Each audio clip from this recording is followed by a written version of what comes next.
โดยปฏิบัติตามแผนพัฒนาเศรษฐกิจสังคมของบ้านในตอนเช้าของวันที่14มีนาคม2025นี้อยู่ที่คุมนาเข้าพระบ้านพระบาทพ้นสันเมืองทบาบาทแขวงมือคำไซ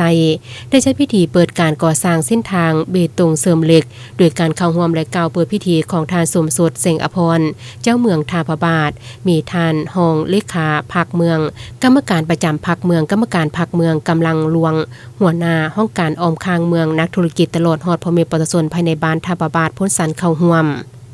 บ้านพระบาทพ้นสันประกอบมี3คุมขึ้นกับคือคุมพระบาทคุมพ้นสันคุมนาเข้าพระมี339หลังคาเฮือนมี339ครอบครัวมี22หน่วยมีพลเมืองทั้งหมด 1,800 กว่าคนหญิง970คนประชาชนภายในบ้านแม่นได้มีมือเสือแห่งความสามัคคีปองดองดุมันขยันเพียรประกอบส่วนเข้าในการสร้างสาพัฒนาเศรษฐกิจอย่างต่อเนื่องเคียงคู่กับการพัฒนา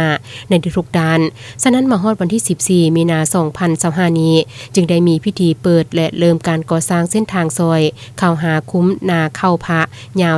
350เมตรกว้าง6เมตรหนา18ซนด้วยทุนของพ่อแม่ประชาชนภายในบ้านซึ่งรวมเป็นเงินทั้งหมด239ล้าน5แสนเก็บและทุนสมทบจากภาคส่วนต่างๆจากสังคมคือทุนสมทบจากเมืองทบาทจำนวน5ล้านเก็บห้องการสาธารณเมือง3แสนเก็บ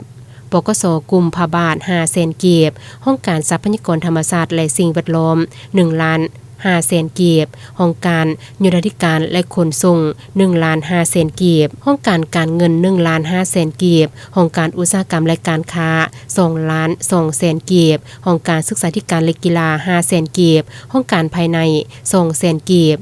กลุ่มโอนตนพัฒนา2ล้าน3แสนเก็บ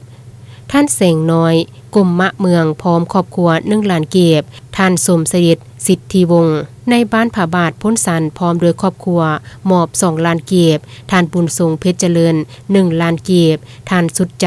บริษัทสุดใจพาโศกรวยทรัพย์ขนส่ง7ล้าน5แสนเก็บท่านคำเมาไสยวงศ์1ล้านเก็บท่านคำมณีคันทะพลพร้อมครอบครัว2ล้านเก็บท่านคอนวันณลาดพร้อมครอบครัว2ล้านเก็บท่านดวงดีดวงอุดม2ล้านเก็บท่านนางพิมพร4ล้านเก็บโรงเรียนทหาร303มอบ1ล้านเก็บโรงเรียนทหารสายแดน712มอบ3ล้านเก็บโรงเรียนทหาร301มอบ1ล้านเก็บโรงงานยางพาราดึกเฮียน20ล้านเก็บโรงงานหลอมเหล็ก1ล้านเก็บ